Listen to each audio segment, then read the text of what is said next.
आजच्या कार्यक्रमाचे प्रमुख पाहुणे आदरणीय श्रीकांतजी जोशी, आवर्जून उपस्थित असलेले आमच्या विनंतीला मान देऊन या ठिकाणी विद्यार्थ्यांचं कौतुक आणि आग्रहास्तव आणखी 2 सादरीकरण कौतुकाने बघणारे आपले लाडके आमदार, माजी आमदार श्रीकांतजी अनंतराव जोशी यांचा परिचय थोडक्यात देऊया आणि सत्काराकडे वळूया. त्यांचा परिचय करून देताना मनस्वी आनंद होतोय.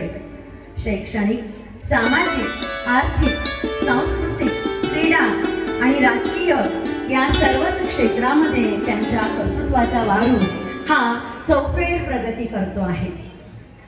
या क्षेत्रामध्ये सरांचं कर्तृत्व खूप मोठं आहे. आपण अभियांत्रिकी क्षेत्रात पदवीधर झालेले आहात. सामाजिक कार्यात अग्रक्रमी आहात. वॉटरशेड डेव्हलपमेंट आणि ग्रामीण विकासासाठी कटिबद्ध असणाऱ्या ग्रास या NGOचे आपण संस्थापक आणि संचालक आहात. पंडित दीनदयाळ शिक्षण संस्थांसारख्या बऱ्याच संस्थांमध्ये आपण संचालक आणि विश्वस्त पदावर कार्यरत आहात. पाण्याच्या नियोजनासाठी गोदा परिक्रमा ही चळवळ आपण यशस्वी करून दाखवली आहे. मराठवाड्यातील आर्थिकदृष्ट्या कमकुवत असलेल्या उद्योजकांना चालना देण्यासाठी महाएक्स्पो सारखा हा औद्योगिक प्रदर्शनाचे आयोजन सुद्धा आपण मोठ्या कुशलतेने करत आहात. विद्यार्थ्यांच्या आणि युवकांच्या कलागुणांना, सर्जनशीलतेला चालना मिळावी म्हणून आपण युथोपिया सारख्या स्पर्धा आयोजित करतात आणि त्या देखील प्रचंड प्रमाणात यशस्वी करून दिल्या आहेत. 1986 पासून आपण भारतीय जनता पार्टीमध्ये कार्यरत आहात. 2002 मध्ये मराठवाडा पदवीधर मतदारसंघाच्या निवडणुकीत आपण विजयी झाला होता.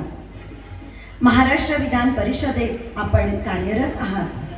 आमदारकीच्या काळात अर्थसंकल्पामध्ये होणाऱ्या मराठवाड्यावरील अन्यायाला आपण वाचा फोडली व त्या संदर्भात सातत्याने अधिवेशनात आवाज उठवला. असे हे मराठवाड्याचे सुपुत्र यांचे या महर्षी शिक्षण संस्थेमध्ये आम्ही सहर्ष स्वागत करतो. मी संस्थेचे अध्यक्ष आदरणीय श्री कुलकर्णी सर यांना विनंती करते की आपण आदरणीय श्रीकांत जोशी यांचा सत्कार करावा.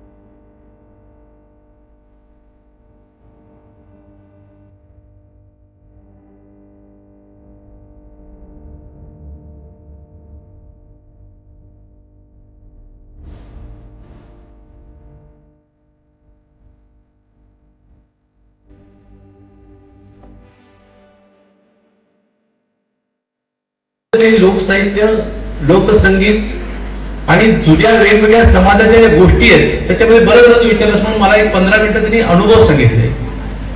ते अनुभव ऐकून मी इतका जबरदस्त थक्क झालो की अरे बापरे, म्हटलं सर याच्यामध्ये तर फक्त साहित्य नाही आहे, ह्याच्यामध्ये ज्ञान आहे, विज्ञान आहे, परंपरा आहे, इतिहास आहे, वेद आहे आणि वेदांपेक्षा सुद्धा मोठं काय असेल तर ते लोकसाहित्य आणि लोकसंगीत आहे. ते सगळ्यात सोपं आहे. ते डायरेक्ट ईश्वर प्राप्ती करतं आणि सगळ्यातली मोठी ज्ञानाची प्राप्ती सुद्धा इथं होते. किती जणांनी मैथिली ठाकूरचं नाव ऐकलंय?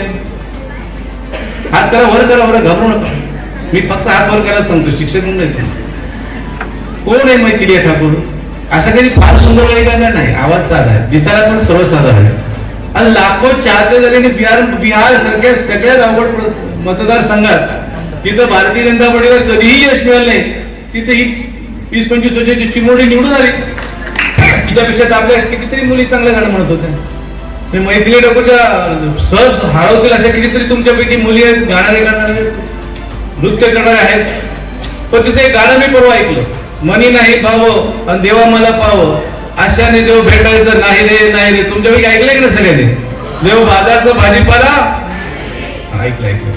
तुमचे स्वतःचे चांगले व्हिडिओ तयार करा, प्रयत्न करा, तुमच्या रील्स तयार करा आणि रील्स तयार करून एकच कुठलं तरी लोकसाहित्यातलं, लोकनाट्यातलं, लोकसंगीतातलं एक कुठला तरी पार्ट घ्या आणि तो इतका चांगला करा की जग तुमचं वेळ झालं पाहिजे. उद्या शारदा मंदिरची, वाल्मिकी विद्यालयाची, अशी मी 2-3 नावं ऐकली शाळेची, उरलेल्या 11 शाळेची नाव घेतले असे डिक्लेअर करू. त्यातली जी कुणी मुलगी असेल त्या मुलीचं नाव आम्हाला युट्यूबवर बघायला मिळालं पाहिजे, तिचे लाखो व्ह्यूज झाले पाहिजे, तर तिला 50 लाख रुपये बापाला गिफ्ट करता आले पाहिजे. बाबा तुमच्या पडाले म्हणजे